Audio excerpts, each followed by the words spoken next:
Hello viewers, কেমন আছেন? আমি এমডি মানিক আহমেদ, ডিফেক্ট বয়সের পক্ষ থেকে আপনাদেরকে স্বাগতম। এই ভিডিওতে আপনাদেরকে ডিফারেন্ট কিছু দেখাবো।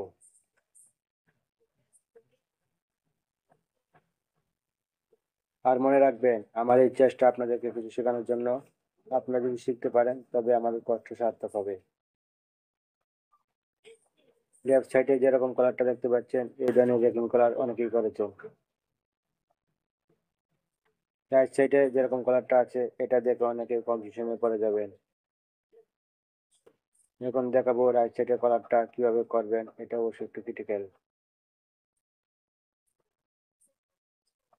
তাহলে লেফট সাইডে একটা করা আছে, রাইট সাইডে একটা করব।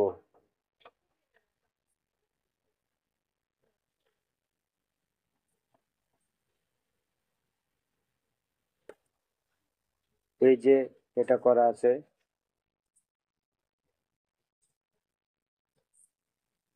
8 নম্বর রেকিং এ ক্লিক করে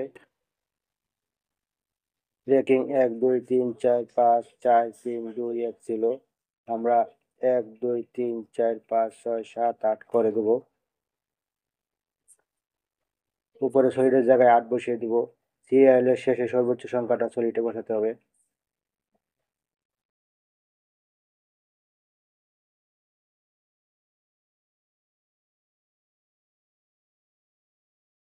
তারপর হচ্ছে আসল কাজ।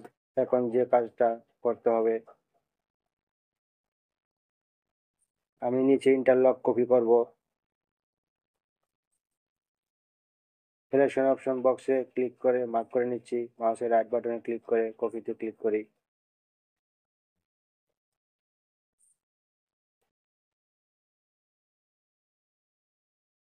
উপরে গিয়ে মাউসের রাইট বাটন ক্লিক করে পেস্টি কন্টেন্ট 5 লাইনে ক্লিক করি। উপরের দিক থেকে 2 রো নিচে বসিয়ে উপরে 2 রো ইন্টারলক করে পুরো কলারে কপি করি।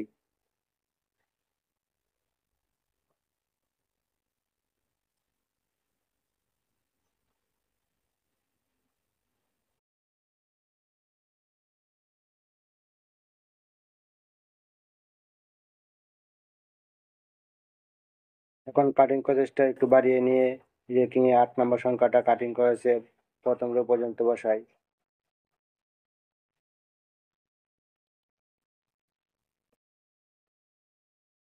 উপরে রেকিং এর কোনো সংখ্যা থাকবে না, মুছে দিচ্ছি।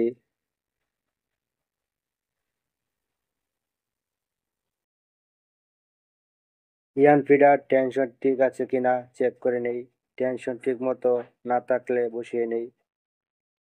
রেকিং কাটিং প্রসেসের মধ্যে রাখতে হবে, নয়তো নিডল ভেঙে যাবে।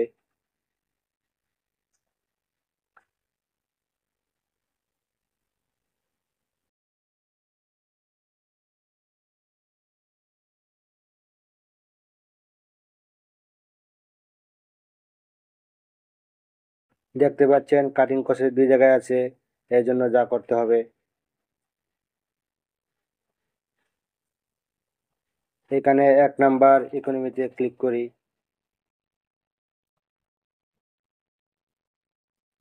নিচে কাটিং প্রসেসের পর স্টার্টিং থেকে উপরে কাটিং প্রসেস পর্যন্ত ইকোনমিক করে 200 নম্বর কোড বসাই।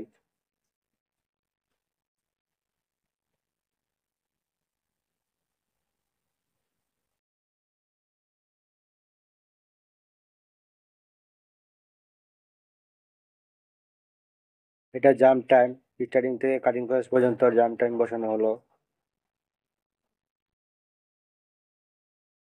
এখানে কাটিং প্রসেস 2 বার আছে, 2 বার দেওয়া যাবে না, এই জন্য জাম্প টাইম বসানো হলো। অটোমেটিক জেনারেশন অপারেশন ফাইলে ক্লিক করে দেখে নিচ্ছি ওকে আছে কিনা। ওকে আছে। এখানে স্পেশালি খেয়াল রাখতে হবে কাটিং প্রসেসের ভিতরেই রেকিং এর কাজ শেষ হয়েছে কিনা।